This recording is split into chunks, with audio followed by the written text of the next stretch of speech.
welcome to that time of the month where we look into our crystal ball. And of course, because it's me, it's on top of a skull and is black. And as I said to Chris beforehand, when I repeatedly questioned what it was, it's not a sex aid, which is what I believed it was when he was holding it up. But No. So, before we look into the future, officially not one. I didn't ask whether it's ever been used as one.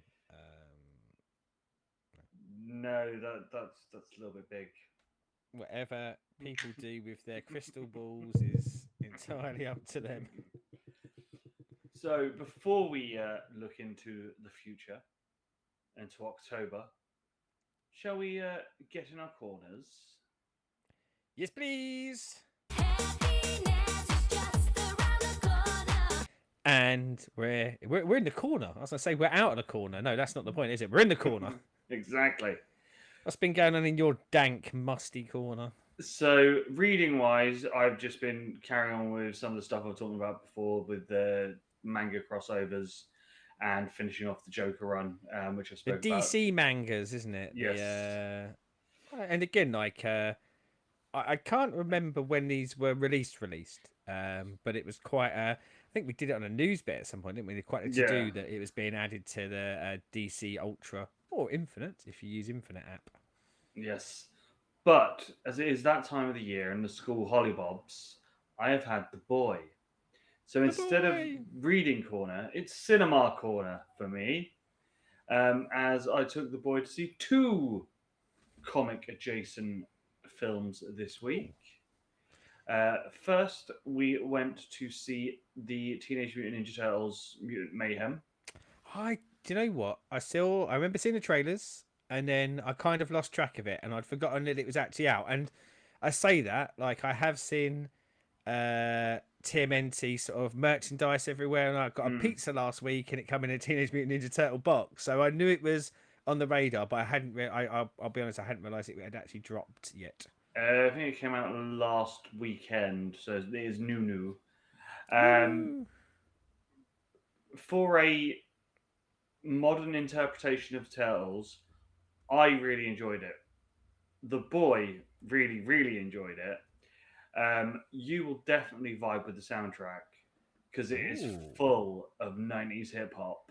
yes, please. Um, so it's basically a retelling of their creation, how the ooze gets spilled into the sewers and they become the mutant turtles and Splinter. Or yeah, Splinter. Splinter is voiced by Jackie Chan, which is just genius. Mm. Um, If there's one negative for me up front, it will be Jackie Chan being involved with anything. he's quite funny when it though. That's the problem. He is quite I good. mean, it is what it Um, is. It's only voiceover work, but certainly not a selling point for me. and obviously, we then have the evil mutants. No Shredder or Quang, but Superfly. For the sequel, do you reckon? Yeah, I'm guessing. Yeah. Um, Superfly, who is the main bad guy, is voiced by Ice Cube. Jimmy Snooker. No, not the murderous. Well, I mean, it would make a good villain, wouldn't it? The Turtles have to take down ex WWF, as it was at the time, murderous legend Jimmy the Yes. Superfly Snooker. That Uh, that's a story someone needs to write. there we go. Just Mm. throwing out ideas. So yeah, voiced by Ice Cube. You've got Bebop, Rocksteady, and some other random animals that have been mutated as well. Feels weird having Bebop and Rocksteady without um, Shredder and oh my god, what's the pink dude's Clang. name? Quang, thank you. Because I in my mind they're intrinsically linked, Yeah, but yeah, but yeah, really cool. I really like the art style they do with the in the I was going to animation. say I was hoping you pick up on that because I've only seen stills from it, and I love the art style as well. And I did wonder how that might transpose into when they're actually moving around because I've seen stills of it. So Yeah, um, I because obviously I'd seen as you say, the stills and stuff before, and I was like, oh, I'm not sure about this sort of Oh design no, I for was them. banging to it like off the stills. I loved it, man. Like I But just, it's quirky, isn't it? Like yeah, it feels a little bit closer to um leaning into the Spider Verse, but I would say more. Oh my god, I can't remember the movie they did after that. The Mitchells versus the Machines. It looks mm, like that kind of art style, and I loved that. So yeah, I was big into it. But yeah, I did wonder how they'd move because they're all quite spindly, aren't they? yeah. But yeah, no, that the art style is awesome. The action sequence works really well with how they're drawn and animated and stuff. So yeah, very very good. Definitely worth a watch. Seem to put a bit of effort as well to make them seem, whilst looking very similar, a bit more distinguishable than like I know like previously you distinguished them by what weapon they had and what colour bandana they had. Yeah, But this, or what colour mask should I say, this feels like when they've designed them, they whilst being of a type, they all seem to have at least something distinctive about themselves yeah, visually outside of that.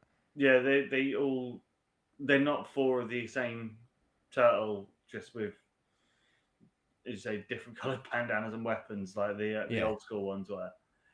And I these presume it leans more into the animated series style rather than the darker original comic style. it's obviously I haven't been keeping up with what they do in the modern cartoons because it's more grown up than the 80s, early 90s cartoon was, Okay. um, but not as dark as the comics are. But I said I don't know where Turtles have been in the last 20 years of cartoons to know where it sits in it how it goes with what they do now. I'm just But looking at the toy range, mate. The toys are pretty cool as well. and the other thing we went and saw was Spider Man, and enters the Spider. Oh no, it's not Enter the Spider. What's the new one called? Beyond the Spider Verse. I think. Questioning it now. I haven't seen it. Well, I say I missed it at cinema. Obviously, it's probably still on. But uh, I loved the first. And sorry, yeah, sorry, it's Beyond the Spider-Verse. I loved the first, and I anxiously anticipate seeing this one, despite the fact that I haven't dragged my ass to the cinema and see it. But that's more on me than anything else. But I'm hoping it's good. It is okay. It Oh, suffers oh. from the fact of this is a two-part And sorry, story. just very quickly, across the Spider Verse, Beyond's the one that is going to be This is the next. This is the last yeah, one. the sequel or the third part of the Yeah. trilogy. So this suffers from. It's not one of those double ones where the story has an end, but there's a cliffhanger. The story sort of finishes halfway through. It very much is the first part of the story. Um, very cool with the fact that they have so many different styles of Spider-Man in there. Um, Spider Punk is there, which always pleases me. Spider Gwen is really quite front and center in this one, as is Miles.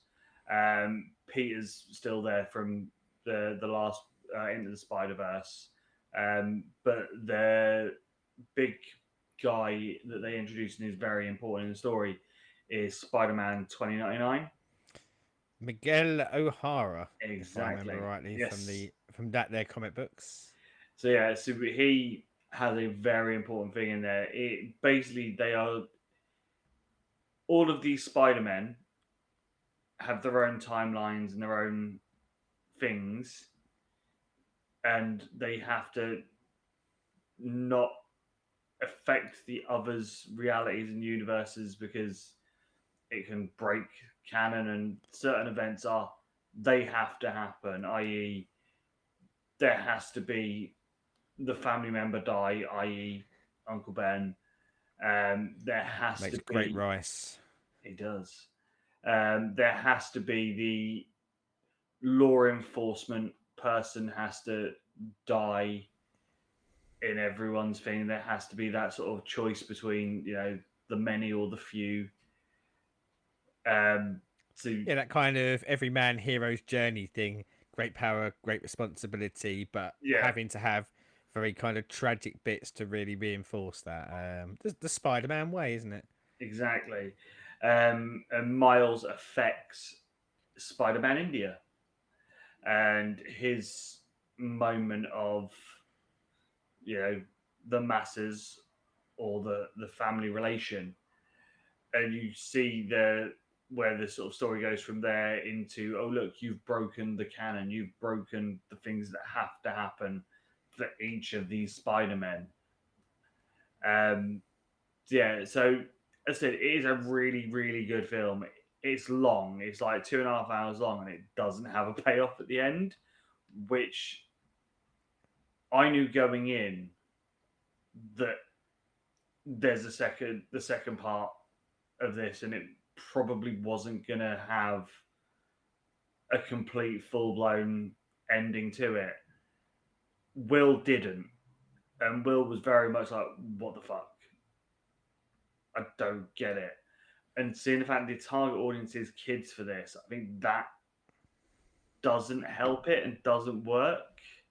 I guess it depends though, doesn't it? Like, so I'd always go with Empire Strikes Back. It's the Mm, middle movie. It's the best movie. Um, and it leaves a lot of stuff open, but it has some resolution. And I kind of go, it depends. If it's more Empire Strikes Back than not, I don't need the story to end there because the story's going on. But yeah, yeah, tough comparisons. As I say, I think it's brilliant. And I was a kid when I watched that, and I bloody loved it, despite the fact that I was so young that I thought they put Han Solo in a picnic basket. Don't know why, but I did. But yeah, I think being the middle part of a story isn't necessarily a bad thing, no, but it has to be good, doesn't it? That like ultimately, it has to live on its own as well as being a middle part of the story. yeah, as I said, this would work better if it was like a TV thing where you knew that the next one was going to be in a month, a couple of months, something like that.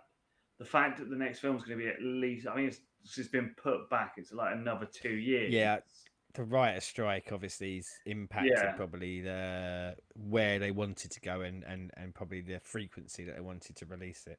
I mean that isn't going to help it either because it's gonna be a long time between. I don't know, but again, I'm going back to my Empire Strikes Back again. I have to wait 4 to 5 years for Return. Don't think so. I think Return and Empire were Wasn't it fairly close 81 and together. 85? Wasn't it? I thought. No, I'm pretty sure it's sooner, closer than that. Well, you carry on talking about it, and I'll Google Yeah. Empire. And I don't want to. I don't want to derail you talking about a movie by going. Yeah, answer my question, please.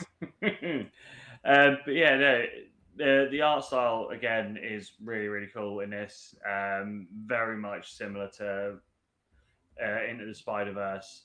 Um, I love what they do with Spider Punk because Spider Punk, when on screen, is a lot of the time is either in black and white or has like lots of sort of black and white bits around him. So he looks like he does in the comics, where he's sort of that. There's a very distinctive art style around Spider Punk, which sits out of what the others have. Yeah. Like Spider-Man India when they're in New York, Mumbai crossover that they have for that, it is a lot more colourful. I've never read Spider-Man India, but I'm guessing for the tone of what it probably is, it's going to be a lot more sort of pastels in there because of the flowers and Well, Indian sort I of know we style said thing. about it on the Turtles, and obviously I mentioned Spider Verse, and I think one of the things that made the first movie um, so exciting, beyond like how brilliant it was written, but was that lean into presenting it in I think, a very progressive art style, and one that we haven't seen anyone try to use in Marvel, like, Yeah, or certainly since the Marvel Cinematic Universe was a thing, and people tend to stick in that similar palette. Now, obviously, this is animated, but I think if you'd have said to me 3, 4 years before it come out, there will be an animated movie, I think I would have thought it would be more in your traditional animated style. And I think the yeah, fact that they were winning, and of course, as you say, within that was littered these not being afraid to change up the art style or the accoutrements that come along with someone's appearance, depending on who the character was. So yeah, I think it's a genius.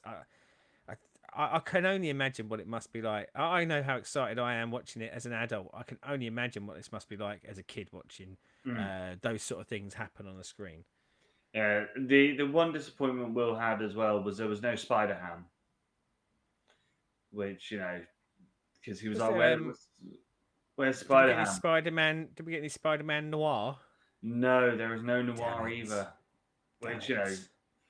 I will say they were my two favourites in. I love me some Spider-Man noir. Yes, but we've got another film. I'm gonna guess Yeah, I they'll be mean, I back at some think point. I would imagine for that third film there is everyone and then some, isn't there? I think. Yeah. So As a slight aside, I got up Google. Oh, by the way, it 4 years, so 80 to 83. Empire to Return. I got up a Spider Man on Google just so I could do some things, and I know this is totally bizarre one to pick on, but as I was scrolling down, Google reviews come up, and it said like average review is 4.3 out of 5, which yeah, pretty good, isn't it? But yeah, the audience review, the highlighted one on my screen, is greatest movie I've ever seen. What did this person give it out of 5? 3. 1. Like, I don't think you understand the scoring out of 5 scoring system, mate, or you've just seen really bad movies. Because if a 1-star movie is the greatest movie you've ever seen, then but yeah, I know that means nothing, but it just really struck me as amusing. So, what have you been up to in your corner? Have you taken a sidestep to the cinema, or has it just been And go to the cinema. the That's what reading? people who leave their house do. I haven't gone to the cinema, and I won't go into this too much though. But speaking of watching, just to give you a heads up, I have now seen Guardians of the Galaxy Volume 3. So I think we should do a show on that in the not too distant future. But yeah, because it's very recently dropped on the Disney, and I have got round to watching that. But I will need a rewatch because it was May when I watched it. I'll keep my thoughts on it guarded for the minute so that we can do a show on that, or a show on Guardians in general, but probably focusing predominantly on this third one. So yeah, and of course didn't have to leave the house for that, so of course I did that one. Outside of that, just a very teensy bit to sort of pick up on. Like get your violins ready, but I haven't been very well this week. I was sick at the beginning of the week, and I didn't know this. oh yeah, I like to hide my illnesses under a bushel, but yeah, I was even off work. Search parties were sent out for me. But yeah, so I was a bit Tom Dick earlier in the week, so it did really cut into my time. And then when I was better, I went back to work, and the first day I was just like, I come home from work, I'm knackered, go to bed. And then last night I was actually out watching Shakespeare in the park. Lovely. Very good show. So I haven't had much time to read, but I have slipped in a few issues, kind of on my reading rotation. I got back round to picking up Gotham City PD, and Mm. I kind of haven't finished the whole trade that I was due to read, but I read the first. Sorry, Gotham Central. I said Gotham City. Jesus, I'm not with it today. I read issues 23, 24, 25, and I won't linger on it too much, other than to say that I think every time I read another story in this, I like it more and more. And I liked it a lot to begin with. And for me, it is a series. Don't know if it will continue to do this, but continually shows growth for me. Partially, I think, because we're learning the characters a lot more. So the first 2 issues of this focus very much on Mm. Renee Montoya, the character that I'd argue is the central character, although arguably Crispus Allen is a central character as well. But certainly the central character that I resonate with the most, and I feel like the writers resonate with the most. And in this story, more into your generic police work, but there is a shooting, and a let's go righteous police shooting. But the righteousness of the police shooting is called into question because one of the other police officers in Gotham Central, notoriously corrupt police department, sells one of the bullets on eBay to a crime scene supervillain crime scene collector. And the fact that there's a bullet missing very much puts that righteousness of the kill into question. And but I like what I really like that it does about it is these characters feel like you kind of expect police to feel like from the movies and the TV that we've seen. Yeah, Um, but it's still grounded in that wider. There will be supervillains in the background. There'll be superheroes in the background every now and again, but they're never the focal point. They're there to kind of frame the story a little bit more. And I quite like a police procedural, but I like a police procedural more in the tone of The Wire and things like that. So I like yeah, it to be a bit grittier and harder hitting, I guess, more than anything else. And this does it all. And um, when I say about the focus being the police, the 25th issue, the main storyline is about taking down the bat signal. So current commissioner and current mayor decide, or I say decide, it's been bubbling throughout the series that Batman is a vigilante, and the police shouldn't be in any way using him, and shouldn't mm, be in any way advocating for him. And this is that. And again, I'll go back to The Wire. This is where what The Wire I think did so fantastically is mixing the policing side of it with the politics that goes on around it. Certainly more so seems to be in American policing yeah, anyway. And but this time you get it with a Batman flavour in there. Like because who hasn't at certain points in their reading of Batman kind of gone, would the police department have this on the roof? Considering like the way that some of the stories go, and yeah. it allows them to ask and answer those questions. But yeah, this series is just wonderful, and I'm definitely continuing with it till the end. But I absolutely love it, and it has its rotational writers, Greg Rucker and Ed Brubaker, and that these issues are Greg Rucker. But the art is, I want to say spectacular, but not spectacular in that, oh, I'd put that up on my wall, everything's drawn perfectly. It's spectacular in its rough and readiness, I think is Yeah. how I'd describe it. But yeah, I think you'll love this. Definitely one for you to get on the list, I think. It is one of the ones that has been sat there to start at some point. It's just I keep seeing other things that are shiny or new, and or bits are like, oh, let's do that. But yeah, it is on there to jump into at some point. I will say, I think I like doing it in the chunks I'm doing, like by the trade length, because I do. I think if I allowed myself, I'd burn through it really, really quickly. And when sometimes something's so good, you do want to savor it a bit more, not necessarily Yeah, burn through it. But also, I do wonder um, uh, whether it might lose some of its impact if you just read it for. I think it ends up being 48 issues. I think, but however many it is in one go, because that's a lot of police procedural in one go. So I think yeah, having that being a breakup of horror comics, superhero comics, etc., etc., etc. I think that's one of the things that really helps it as well. yeah. It's I think of like any good things. Like I used to love the original CSI, but I'd watch half a season, and save the rest onto my hard drive on my Sky Plus box, and then watch it like a month later, and then start the next lot. Because Just because of my pish memory, is the original one the Vegas one? yes, Yeah, brilliant. Yeah, because there's a multiple spin-offs, isn't there? And I was yeah, trying to remember like what came first, and I'm with you. Like we have little patches where we have a small binge through something like CSI or something in that arena, and kind of go, yep, now put that on the shelf, metaphorically or physically, depending on how you're yeah, watching it for a little while, and then come back to it. yeah. It's that thing with those, especially with sort of some of the crime stuff as well, you just need you just can't do it constantly because it's just like Yeah. uh you sort of Well, brain drain on bits. But that's the same with anything really. If you just the wonder of comics, though, isn't it? Like we're yeah going to come into the solicitations in a minute, but that's always been one of the wonder of comics for me. Despite spending a large portion of my life just reading one type of comic, superheroes, because that is still the predominantly the most sort of published.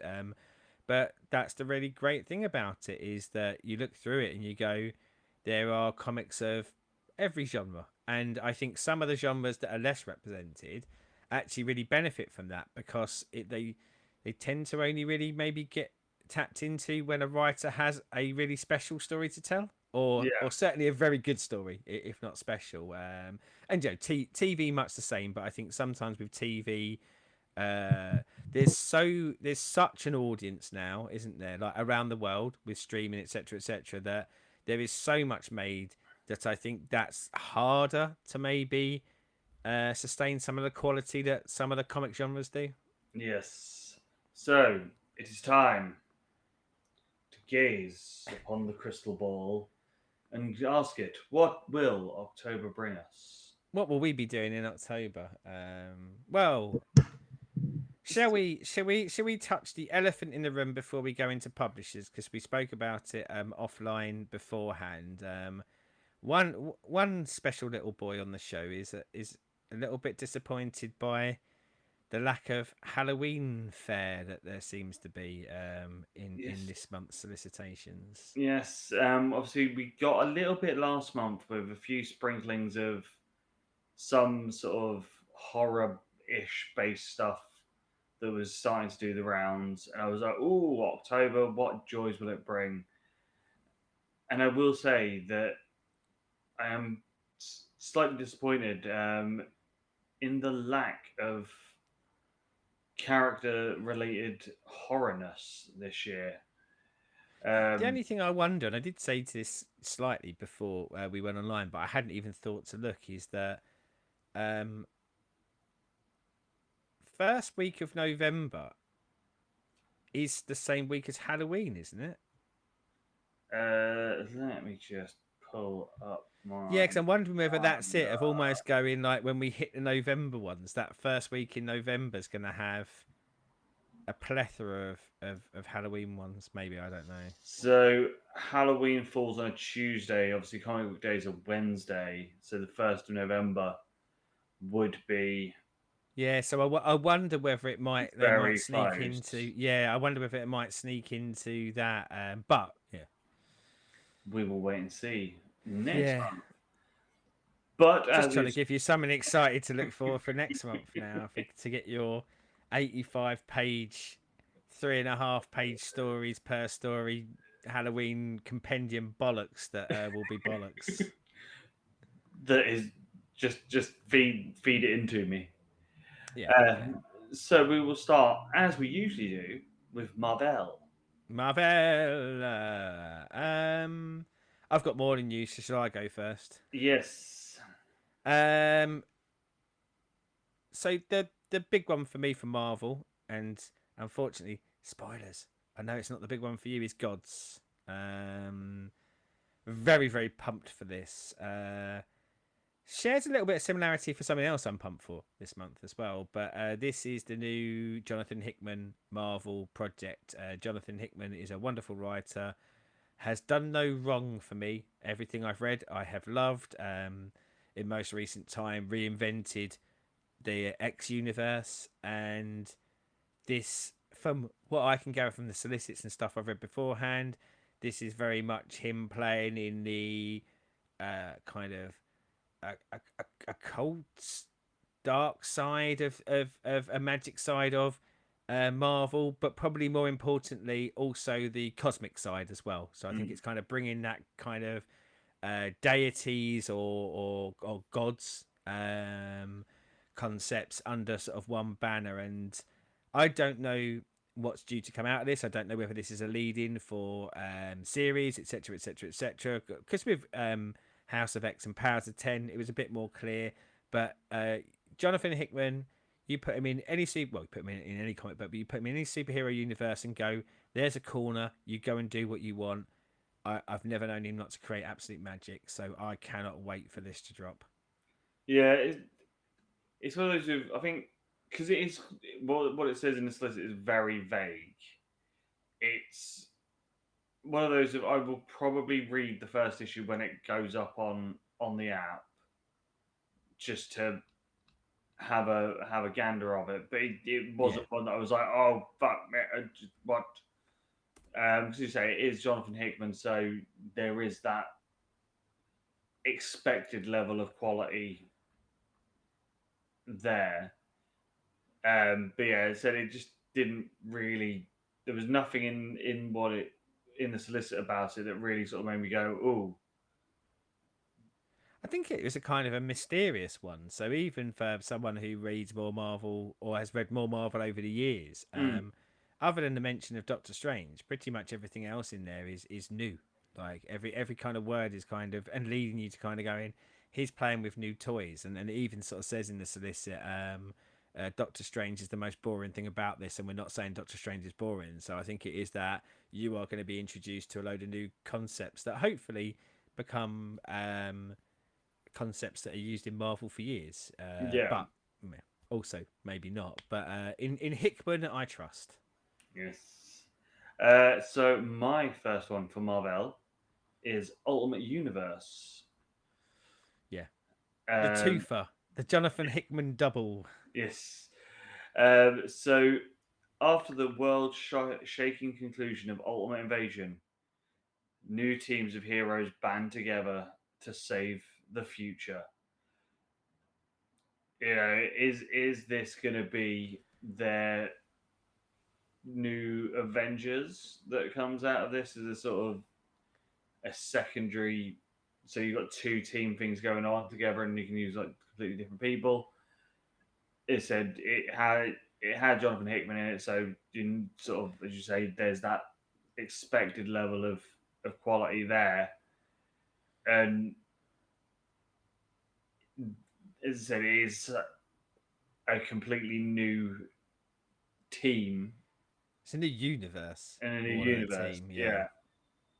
So is that I sort of fondly remember the Ultimate line. There's some cracking stuff in there, and there's also some absolute toilet. And I think how it ended, or how it was towards the end and the middle to the end. I think the end come a lot quicker because of what happened.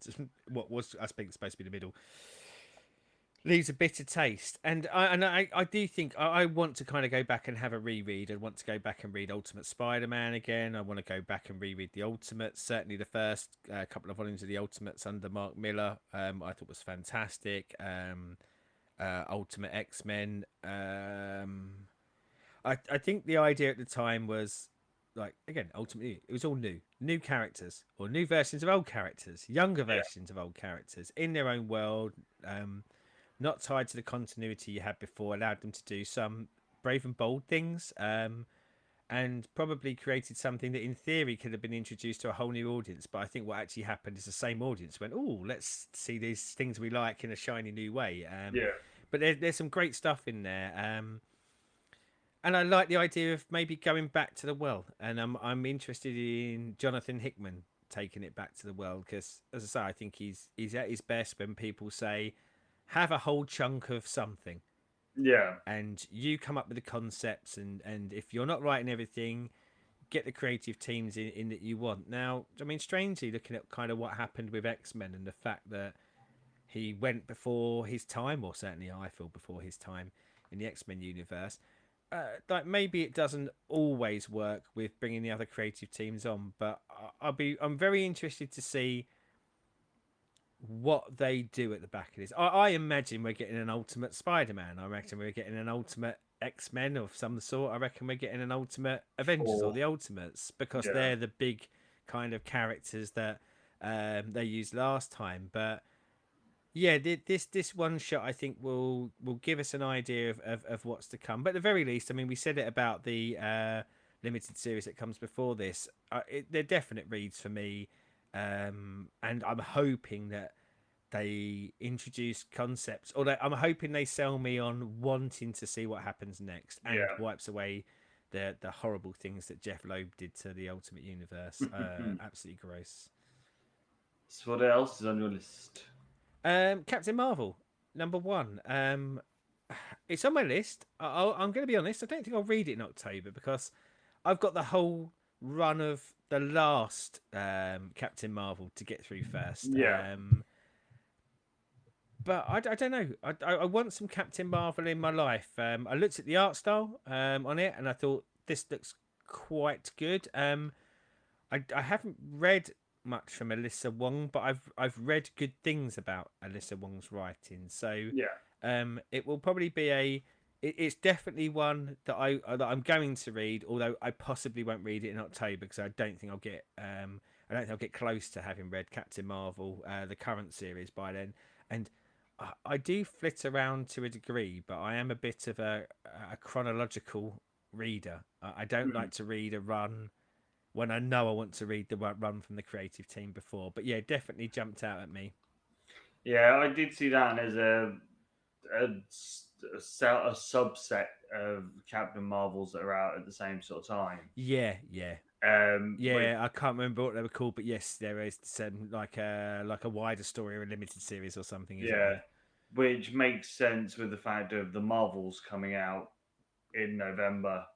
Yeah, So perfect sort of time to yeah. Get it back in the shop window again. yeah. Um, so I have two left. How many do you have? Three left. Well, I'll let you have another one before I go into mine. Well, this one's almost a double for exactly what I just said about Captain Marvel, but Sensational She-Hulk, number one. I do want to read the current run of She-Hulk first, though. Same, well, I say same writer, Rainbow Rowell, but I think Jessica Gao is coming on it. I don't think she's involved in it, but I have heard nothing but fantastic things for the current run of She-Hulk. It's on my list. It's quite high up on my list to get to, and as long as I don't dislike it, I think this will be a slam dunk for me to come back to. And I get the feeling that probably it is because of um, well, probably the sales and the popularity of the character being lower than some that Mm, they really like the creative team, so they probably wanted a new number one to maybe g up that audience a little bit. yeah. So my next one is Crypt of the Shadows. Of course, it is. Uh, Halloween draws near, dust-covered slabs that seal shut the crypt, blocking out the sun and casting it forever in shadows. As it cracks open, the darkness loosens and preys on the Marvel universe. Take my money. We're getting something evil that should be, kept in a crypt coming out to attack the Marvel universe. Halloween special. Go on then. Yeah, stinks of me. And it There's some being creatives. There's some creatives on there that I like Al Ewing, I like Steve Orlando, Declan Shelvey. So I don't dismiss it offhand because I think yeah, there's some, and I think the cover looks very nice. yeah, But for all you just said of take my money, I go 40-page one shot. Yeah, I'll read it when it's free on Marvel Unlimited. I wouldn't give anyone his money because I just feel like they're all, and I'm not saying that you can't have good anthology stories, but I think the big two doing an anthology series around a holiday event stinks of half job lads. Get this out there, it will sell anyway. true. So what else do you have for Marvel? Spider Boy, Spider Boy, Spider Boy does everything a Spider Boy can. I'm not up to date on Spider Man. I think I'm a whole series behind, but I have seen talk of Spider Boy, and it's Dan Slott writing it, and love the Dan Slott written Spider Man when he was doing it. Hmm. And anytime Dan Slott's attached to anything in that Spider universe, I'll be there. Uh, I, I quite like the visuals that I'm seeing of Spider Boy as well.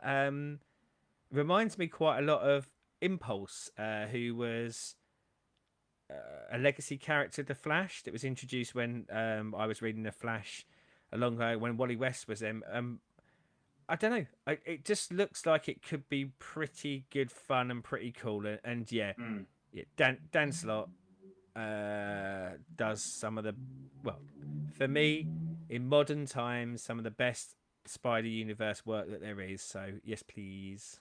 Yeah, I did look at that, but because I am completely out of Spider-Man loop, it was just one of those of like I've probably got way too much other stuff to be Yeah. And I think it does spin out getting with. of current continuity. It's not like it's a kind Yeah. of standalone thing, so it will have some links and ties. So my last one from Marvel is Hallows Eve, the big night. Of course, it is. October 31st at ESU can mean only one thing: a Halloween party that won't go as planned, and a bunch of powerless kids will be in a lot of trouble. Halloween or All Hallows Eve has once powerless and was once a victim, but she's anything but it.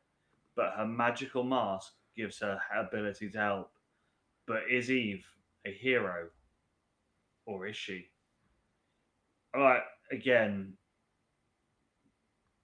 new character, so it's not a. It doesn't stink of let's try and do the standard cash in. Um, what are we getting with this? I don't know, but the cover looked cool, and yeah, it. I don't know. I don't know the writer at all, Erica Schultz. So I think she's done some stuff, but just nothing that I've read. So there is Mm, a bit on me. Yeah. I mean, this one, I said, of course, I don't dismiss this one quite as much. This one doesn't feel as much of a cash in. Like I do.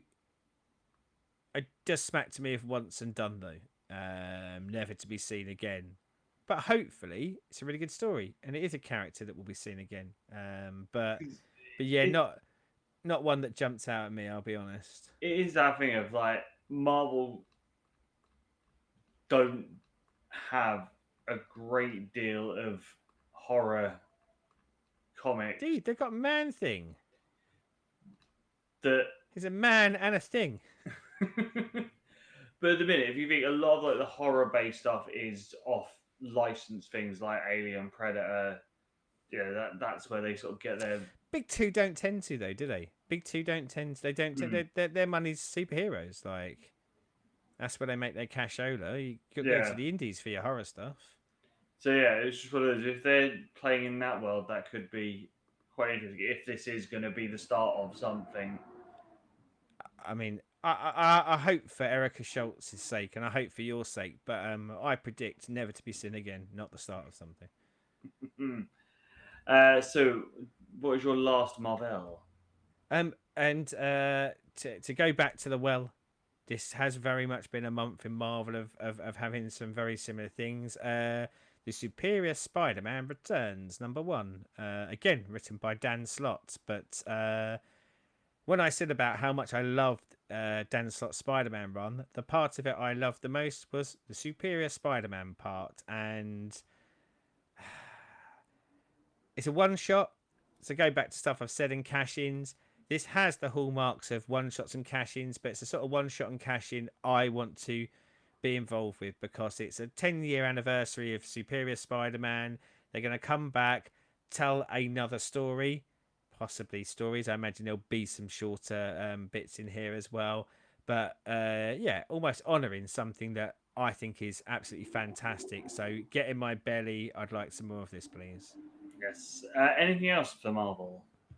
No, no. I mean, I think there's a reasonable chunk there for Marvel, and we didn't say this before the start. I will say that as much as there's quite a few things that I've got listed for across all the companies that I got a chance to have a look at, I would say that this feels more like an average month for me with three really big standouts. One of which for me is Gods, Mm. and there's two other really big standouts to come in other companies. But no, that's it for me and Marvel. So we shall go off to DC. Uh, DC. DC this month, in a surprise, has only the one that has piqued my interest. I know that we share the one. So we'll do the one. I've got four. But I would say three I group together very very closely. So if I just quickly run through the three, and then Yeah. maybe we'll jump back into the one. So for me, it was Alan Scott, the Green Lantern, number one. Jay Garrick, the Flash, number one, and Wesley Dodds, the Sandman, number one. So they're all old school versions of characters that have had, I think it's fair to say, more iconic versions later. I really like DC when they play in their past. I really like DC when they use their golden age characters, and I think over the years, despite during crises, Mm. often they write the golden age characters out because they don't kind of fit anymore. I just think that as a company, sometimes some of the more wonderful stuff they do is when they go back to the old school characters, and I find they tend to get a really good mix of with the art of old school feel in modern times, and similar with the writing. You know, they don't turn these characters into uber cool kids of now. They Yeah. go, let's pull these characters in with a lot of the sensibilities they'd have in their times into now. So yeah, whenever I see something that like involves the old Justice Society of America characters, etc., then yeah, I'll certainly give it a go. They do spin out. I think most of them spin out of Stargirl, which is currently running in JSA, and I haven't started either of them yet because I know they've been on massive delays. Mm. So I kind of wanted a trade's worth as per usual, but my God, they're taking their sweet time to get a trade's worth out. So, but yeah, really stood out for me because it's characters that I have a reverence for, and often when I see them do things, they show that same reverence for them. Yes. So we shall talk about the big one for both of us on this for DC this month. Uh, Batman City of Madness, the first of a three-part story arc. Prestige, isn't it? Like Yeah. I think it's going to be a sexy prestige version. Yes. Done by Christian Ward. We are playing in the world of the Court of Owls and a Gotham beneath Gotham. Um, Stinks with some sort of horror vibes in there. A twisted version of the Dark Knight that has escaped and is trying to find his way up into the other Gotham. Um, Robin is trapped on a train, and Batman has to form an uneasy alliance with the Court of Owls to stop the twisted Batman. You've got me there with secret societies, the Court of Owls coming back, an evil version of Batman, and the horror-esque version of this other Gotham. Court of Owls for me is what did it. As soon as I saw owls, I just went, yeah, I'll get this. You and me share a love of secret societies, don't we? Yeah, And I think uh, Gotham is a good place for that. From what we know of Gotham, and again from what we saw done with the owls in that, it resonates and it works really well. So yeah, I'm very keen on this. Don't know much about the creative team. But I almost didn't care because I was like, okay, the characters, the covers, the story grabbed me on this one more than anything else. I, I I hope it's good. I think yeah, is where I'm going with. I don't necessarily feel like a slam dunk that it will be, but I do hope it's good. yeah. It stinks of potential to be again like the feeling we had when Killing Time got announced. Of you've got the right idea, a cool concept. Show me what you're doing with it, and because of it Yeah, only that being I can't connect that to Killing Time because Killing Time was sold to me off Tom King. yeah, They could have just put a picture of Batmite and said Tom King's writing it, and I'd have been there. But so yeah, there's no connectivity there for me between this and Killing Time. This is, and again, purely that's on me for not knowing much about Christian Ward. But for me, it was.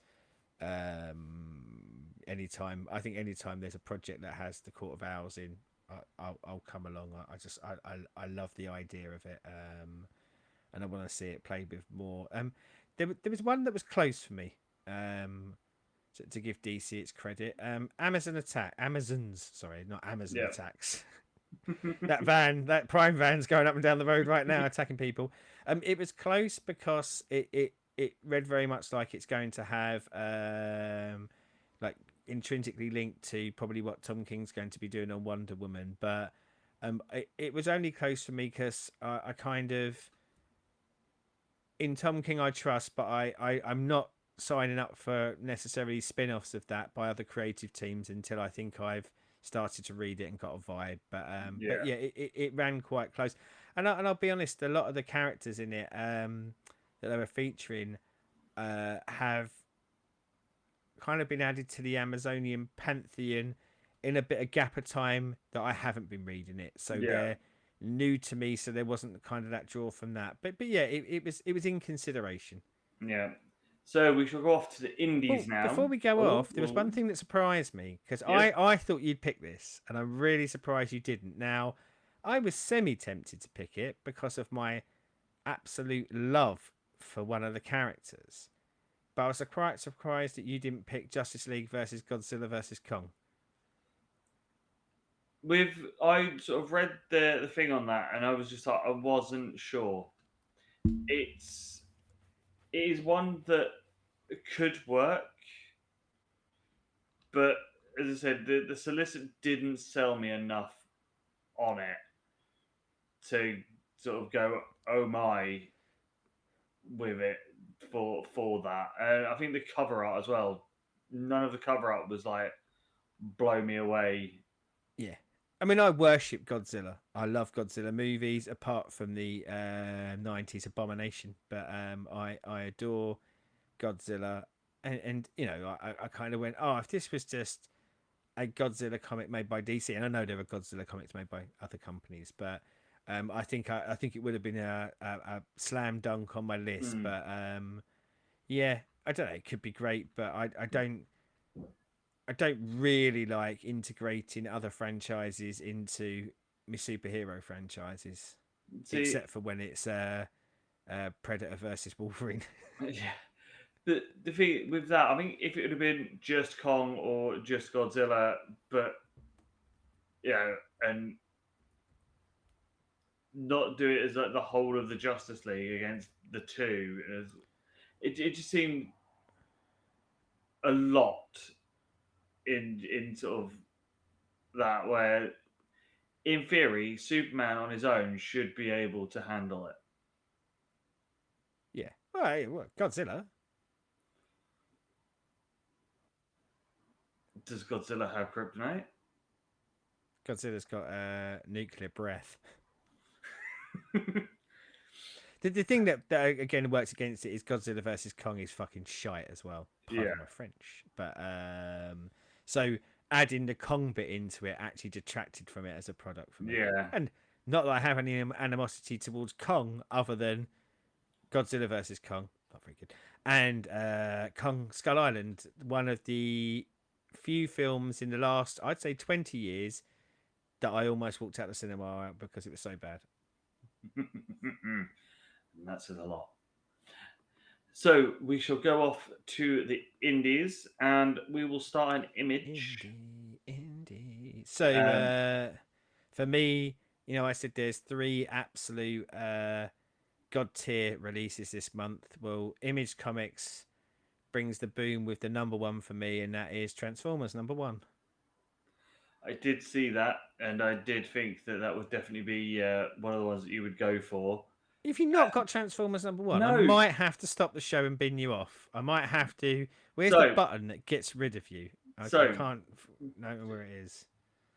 I will give you my justification on why Transformers is not on my list. This better be good because I am.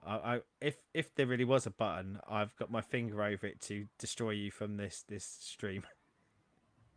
I was more into Mask and Thundercats as a kid than Transformers, hmm and Transformers hmm has never been that big of a thing for me. Mm-hmm. So as such, I am not blown away by the idea of a Transformers Mm-hmm. comic book because it's not Mask or Thundercats, which would be more my thing. But And for those who love Transformers, fill your boots because it looks like it's going to be amazing. doesn't even matter though that it's Transformers, does it? Like, and obviously it's a big selling point for me. It's Daniel Warren Johnson's making it. But it's still going to be Transformers. That's the bit that sort of for me is like, eh. But yeah, for But it those doesn't who are, matter whether that's meh. Like, did you not declare Do a Powerbomb as one of the greatest comic books you read last year? it is So why wouldn't you want to read something written by the guy who made Do a Powerbomb? It's lunacy, Chris. Absolute lunacy. because it's in the world of Transformers. Yeah, there's only. A world reimagined by the man who made Do a Powerbomb, one of your greatest comic books of last year.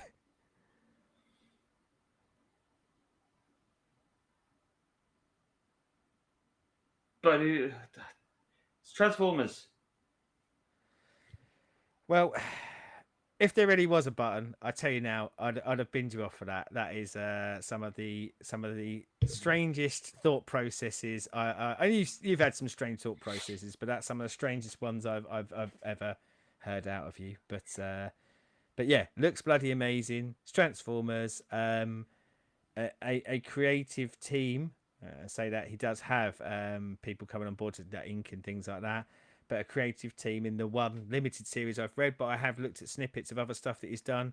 Seems to be a real comics auteur and a genius, being allowed to play in a franchise universe. Oh, like an absolute must, I think, regardless of whether you liked Mask more. Who liked Mask more? Nobody liked Mask more. This guy, Mask, Mask was Mask was even under GI Joe for Christ's sake. But yeah, disgrace behaviour. So my one for Image, hack and slash back to school. I had that as well. So yeah, this I don't know of hack and slash. I've heard of it, but You've heard of it because I talk about it all the time and keep telling you to read it. yes, but it is that thing where I've sort of saw this and I was just like, oh my, this looks awesome. Um, slaughter or slasher hunter at school murdering looks like there's And going to be again, for cool. for my reading of it, it's kind of a prequel as well. Like, it is Mm, the characters from Hack and Slash, and it's kind of a look back now. The writer of Hack and Slash, Tim Seeley, isn't writing this, but is involved. Like, I think he does some of the covers, I believe, and things like that. And so I'm always interested to see when someone hands off a creator-owned element to someone else. yeah, It makes me think that they must have faith in the person they're handing it over to. Like, it'd be yeah, like, and I'm guessing, and you can tell me this as a father, like, you probably don't let anyone babysit your kid. You probably want to be a little bit confident that they won't break the kid while you're out. So yes. yeah, I am. Yeah, I'm really intrigued by this. And it has also made me want to have a reread of Hack Slash to get myself back up to speed on it again, to remind me of what was going on in that universe. So with this only being a four-part thing, I think this will be where I might jump in to start Yeah, to sort of get yeah. I a mean, presumably being a prequel, it will set up where things get to. I mean, it yeah, might take away some of the stuff that happens in the main story, because it'll probably the stuff probably that you find out in I'm trying to remember, I think it's like 45 issues, like in that 45 issues that will mm, probably be in the first couple of panels of the prequel. But yeah, it might be a nice place to start. yeah. So I think that's where I'll jump in, get these forward. If I'm enjoying it, then jump into the main hack slash. So that was it for me for Image. Do you have anything You only else had in Image? one for Image. Yes. Did you slip and hit yourself on the head? Well, we know the answer. You didn't pick Transformers 1. Second, number 2. most anticipated thing that's released in October comes from Image: Universal Monsters Dracula. Didn't see that on my list. Oh, come on. I You really must. did slip and bang your head. I'm I, blaming the I, I, child. I like the Universal Monsters. Yes. A lot of fondness in my heart. Dracula, etc., etc. Um, my understanding is that this is going to be a few series. This is a limited series, 1 to 4, but there's going to be a few Universal Monsters series to create a kind of comic book Universal Monsters shared universe. I'm already in. I like the sounds of it. However, James Tinian the Fourth's writing it, so even more so. Bang boom, get in my box. Um, and in any other month would be number one, but it come out the same month as Transformers number one. I don't know if I've mentioned that by Daniel Warren Johnson. In case I haven't mentioned that, but yeah. You have said it Okay, once or twice, but yeah. okay.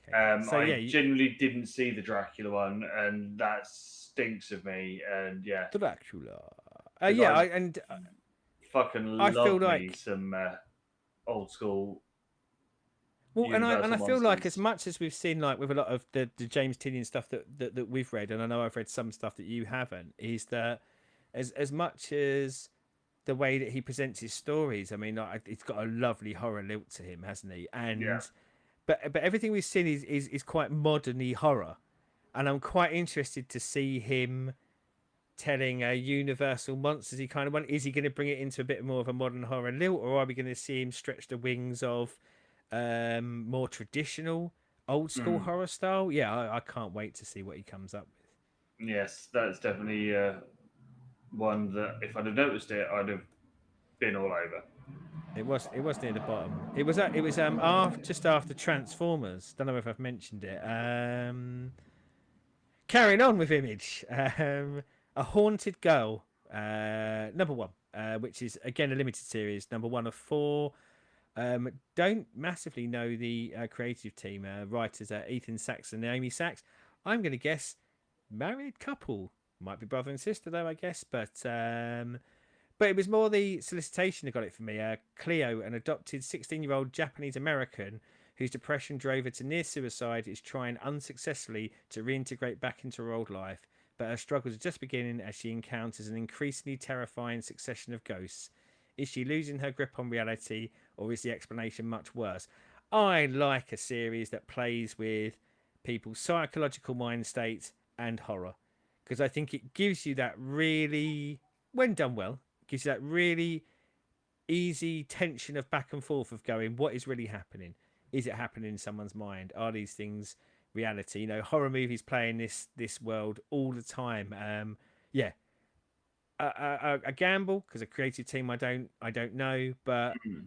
I like the concept. It was enough to get me to go, yes, please, I'll have some of that. And 4 issue limited series, so I figure it's not that much of an investment of time and or money. And if it turns out to be not that great, I can move on with my life and not have lost much, I guess, Yeah. ultimately. And then we have midlife.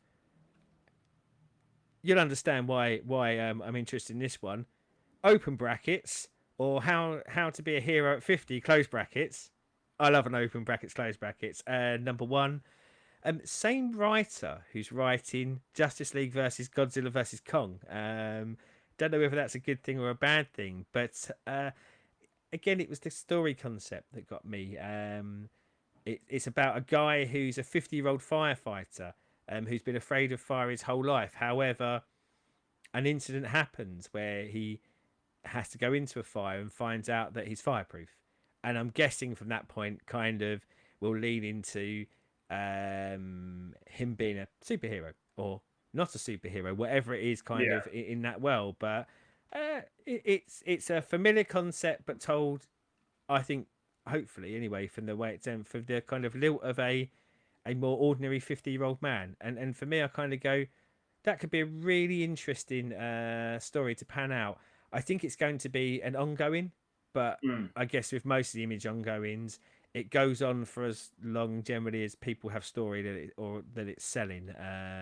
But yeah, love the look of that. And only one last thing from Image, and I'm only doing it to highlight it. It's not something I'm going to buy, but it was the I Kill Giants 15th anniversary edition trade paperback. Um, I don't think you've ever read I Kill Giants. No, I've never heard of it. It is phenomenal. It is. And there's a movie as well that was made out. The movie's not so good. Read the comic book first. But yeah, it's just a beautifully drawn, beautifully conceived series. And one, it surprised me that it's 15 years old, but that's what happens when you get old. Everything's old at this point. Yep. But it was more to put it on your radar. It doesn't have to be this edition, but I would heartily recommend if you ever get a chance, get your hands on I Kill Giants and give it a read. Yes. So I don't have anything for Titan or Boom. Do I you? do have some But I will let you boom. have a Boom loving. Sorry, I said some. I've got one. But I got excited by going boom. Slow burn number one. Don't know the creative team. Ollie Masters and Pierluigi Minotti on the art, but it has your synopsis. I'm not even going to go into the synopsis. It has what it calls the burst. I guess its selling point, and it says, in a tradition of 100 bullets and criminal, noir writer Ollie Masters and artist Pierluigi Minotti unleash dirty deeds in a town on fire. I bloody love 100 bullets, and I bloody love criminal. We were saying earlier about like I was saying about Gotham Central about playing in, and that's the world of your cops. Yeah. I love I love caper movies. I love caper stories. I love crime movies. I love crime stories. And as I say, Criminal and 100 bullets, absolutely fantastic versions. 100 bullets, I would say, leans a little bit more into your spy organizations and things like that Mm. concepts, whilst having a massive grounding in gangland violence. Yeah. But Criminal is about criminals. It's about villains from low level to high level and things like that. Smush those things together. Give me a crime comic, yes please. And Boom have been doing some great stuff. So I hope that this is another one in that vein of great stuff. So yeah, I'll be all over Slow Burn when that comes out. So we shall go off to the horse, which is dark, Horsey, and horsey. I have three for Dark I've Horse. got three, and I bet two of them cross over. So my At first, least two. At least two, should I say. so my first one is Canary. Um, 1891, mine collapses into itself. A dark substance is found 666 feet underground. You've got me there with Satan numbers. Um, Comes up that it is a sort of mixture of horror, historical fact, and Western lore, written by Scott Snyder of my favorite Batman run fame. Batman. This stinks of something for me. This legends of what happened at the mine, what happened after the mining event, random killings, people going mad, people murdering their neighbors. They're mad. Mad, I tell you, mad. Mad! And, a schoolboy that kills his teacher. We've all wanted to do that. So I'm going to say we might not cross over because it's not on my list. It's not on my list because it's not an October release. It was on the It's October. It's November. So the one that I had said that was October's. It's November the 1st it comes out. Mm. So, But stay tuned for November because it'll make my list in November. right, let me just vamp for a second. I'm just going to pull up the list that I had. Did it? Did it? Did. Well, I tell you what. While you're putting up the list, I might as well crack on and do one of mine from October. Midnight Show. The Midnight Show to See, give it its full and proper this concept. this was in my list. So this is in the set. The Midnight Show one was in the same list as Canary. Canary was at the Yeah, top of it. Midnight Show comes out on October the 4th, and Canary comes out on November the 1st. November. Yeah, Midnight Show. That it looks cool. Like we were talking about the Universal Monsters Dracula, weren't we? But you look at the front Yeah. cover of this, and it looks very very old school vampire horror, like big eyebrowed character and etc etc. One of the things that really sold this for me was Cullen Bunn being the writer, and Brian Hurt being the artist, and it says from the creators of Sixth Gun and Man of Black, and I haven't read Man of Black. Sixth Gun is Cullen Bunn's Western series. I bloody love it, and it's probably the my favorite thing that Cullen Bunn has done. So yeah, the idea of, I don't know, even taking that sensibilities of what they were doing with the world of westerns and bringing that into the world of horror Mm, really really sold it for me. And then you read the solicit about like a legend, Basil Saxon, a legend among horror fans. Over 50 years ago he vanished during a freak accident on the set of the film that would have been his masterpiece. The cursed film God of Monsters was never completed and has never been seen, but when a festival shows footage from the long lost movie, classic horror monsters manifest to wreak havoc and terror on the unsuspecting populace. A ragtag group of misfits, I mean, there's your selling point right there, isn't it? A ragtag group of misfits must band together to stop the most famous creatures of all time and send them back to the realm of celluloid nightmares. I mean, it sounds like camp kitsch quality, doesn't it? yeah, this was obviously on my list too. Um, yeah, as you said, you just look at the covers was enough for me to go. I'm probably in on this before even reading the solicit. Yeah. But yeah, when you sort of go, oh, horror legend disappears for 50 years, and then weird and wonderful things start happening, and you need a misfit group to find out what's going on. Yeah. It it Yeah. It stinks sounds of like it could be Scooby absolutely Doo fantastic, vibes. doesn't it? Yeah, it stinks of sort of Scooby Doo vibes and weird sort of like Stand By Me or things like that. Where you've got the odd gang together parts plus classic horror tropes. Yeah, get it. I would say as well, if you get it and you like it, I'd definitely consider going back and reading at least maybe the first trade of Sixth Gun, um, because I think Cullen Bunn's just got a great way of writing in other genres Yeah. and having the right level of reverence for those genres, but also being able to bring new interesting ideas to it or tell it in a way that doesn't feel like just a knockoff or stayed. It feels fresh, but never loses sight of what part of the universe it's playing in. Yeah. And my last one for Dark Horse is Operation Sunshine. Oh, so we did only cross over on one. Yes. So this has the guys from the last podcast on the left and Black Hammer, and it's sold as a humorous horror action-packed series that is Near Dark versus Ocean's 11.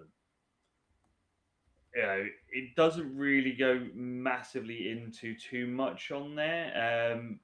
Says there's a group of alienated vampires that plot to steal magical items from another group of ancient vampires and then turn themselves Vampire back on into, vampire crime. yeah, to turn themselves back into humans. Um, yeah, that to me, it sounds like this can either be either a really serious sort of heisty crime thing, or it's going to be one of those sort of comedy style bits where shit's going to go wrong as they try and pull off these crimes, and watching the fun sort of go from there. So I think it's going to be one of those of like read the first one, maybe two, see where they're leaning on that to where I go with it. But there's It, enough it there to it could be something that's actually really good. it feels like a strong month for Dark Horse. I'll be honest, because I still got sort of two to pick up on. But I I liked the solicit to a degree. The reason why I didn't make my list is, and we've said this on the other way, sometimes a cover can really sell you on. I want to read this. I didn't like the cover for this, and it made me more iffy about it. Mm, The art style didn't grab me, and I just kind of went meh. And I'll be honest, like, because there was three others, and even one of those I'm a little bit iffier on. I went probably. This is the one that I wouldn't pick up out of the four. If I could only pick up three, so it kind of didn't make my list because of that. Yeah. So, what are your last morsels for the month? Well, this is the one that I was again kind of a little bit iffy on. Drive Like Hell, number one. Not a big car guy, but this looks like a car crime one. And it mentions terms such as one last big job, and I am a bit of a sucker for the just one more job plot line. A creative team, I don't know. And again, like the cover is police cars crashing into each other while I'm going to go with a car. That's how little I know about cars. It's probably like a famous kind of car is jumping out of it. A car. I don't know. It felt like it. As I say, it was. It's one that I could potentially see not kind of quite making it off the Mm. shelf, but I was interested enough. I thought I'd probably give this a go, and if it's more leans into, let's say, the So, crime element, the yeah. baby driver meets drive, is kind of what I would like it to be. But yeah, I could certainly see myself giving this a one, maybe two issues to go. Does it grab me? And the last one I for was gonna say I did look at that Drive sorry. Like Hell, and it stinks of Fast and Furious to me. And Well, and that's part of the gamble, isn't it? Because yeah, if it goes that way, it ain't for me. But I thought the cover art gave me enough idea that it might not go that way. It might lean more into the crime. And I know people will yeah, say, well, Fast and the Furious do that, and they do spies and espionage. No, they don't. They do absolute tosh masquerading as some other stuff. in But cars. yeah, yeah. This could be good. But flip a coin, I think, probably on whether it will be for me or not. And the last one, and this is the one that I thought we would cross over on, was Lunar Lodge number one. I like the cover. It had a very Walking Dead, very much Rick for Walking Dead like look of it. But it says marriage ain't easy, especially when your spouse is hiding a monstrous secret. Just ask Rob Morland, who knows things aren't great lately with his wife, Fiona, but is hoping to fix that until the Lunar Lodge calls to confirm her stay. Rob decides to shadow his wife to the hotel, but what he finds reveals even more horror than he thought. Rob will soon discover there's much more to the Lunar Lodge and to his wife than meets the eye. And I went, okay, we're going horror. Horror with that extra kind of added layer of the intrigue of is his wife having an affair or is she whatever she turns out to be? But yeah, it was. I liked the premise of it, but even more so, the art on the cover really grabbed me for this, and I went, oh, okay, let's have a look at this. This could be something really cool. Yeah, I did look at that one again, and that was one of those of it could be interesting. I think it's a if as you say you're sort of looking at it, if you picked it up and then go, oh, you need to read this, then I'd probably jump in. But it wasn't enough to grab me on that. So that is our selections for And October. it is. I'm not saying that to sort of bunt in. The only thing that I was slightly disappointed in, which I didn't realise, is that AWA don't release their solicits until next week. So I would love to have done them as well because that's the I'd said on last week's episode that's the company that are doing Sins of the Salton Sea, and I've just picked Yes. up, and hopefully something that I can talk about next week. I've just picked up one of their trades for the first thing they did as a company called the Resistance. And I was scanning through the stuff that they've released, and there's a lot of stuff that has interested me. So yeah, I'd love to have seen what they had bubbling out in October, but yeah, unfortunately weren't available at time of recording. Well, worst case scenario is we always have a mini update on next week's as part of Reading Corner. I just think they should do their solicits in time for our show. I don't think that's Yeah. unreasonable. Yeah. So, as always, down there, let us know what you are thinking of that is coming out that tickles thy pickle. Let us know that it's Transformers because it obviously will be for all right thinking human beings. exactly, and I'm a terrible, terrible human being. He Uh, really is. He has got a black crystal ball though, so I forgive him. as always, YouTube things, like, subscribe, ring bells. We are over 1,000. Due The blooming to, are. as for like pre-mentioned when I said about having the boy, that has meant that we haven't had time to do any of our special 1,000 shows yet. But there Parenting will and be sickness has some, been a horrible yeah, combination for that, hasn't it? It yeah. really has been. It's been a preventive measure this week. But there will be special 1,000 episode reacts and a special 1,000 episode comic stash It bloody will and all. about a thousandth issue, and that's I all mean, we're that's the telling you. amazing thing, isn't it? Is that some comic series, by hook or by crook, have made it to 1,000 at this stage. So makes for a good show, hopefully. So that will be coming soon. As always, thank you very much for listening, watching, and enjoying the comic books. And until next week, Yeah, we love and the comics. do you know what? Shall we do it? Shall we do Guardians next week? It gives me an excuse to binge Yeah, watch let's it. bloody do Guardians next week. Like I know you said that you'll probably have to do a bit of rewatch. Certainly, while it's very fresh in my mind, yeah. Let's tick Guardians off the list for next Sunday's show. So it will be majority all about Guardians 3, but we'll probably touch on 1 and 2 and also amazing soundtracks. Because, we love music. That's we do the music reacts. We could rank the soundtracks. I like this. Yes, we're gonna rank the soundtracks while we're at it as well. Best soundtrack and probably within best tracks used within all Yes. three of the trilogy. At this point, I'm going to have to watch all 3 again.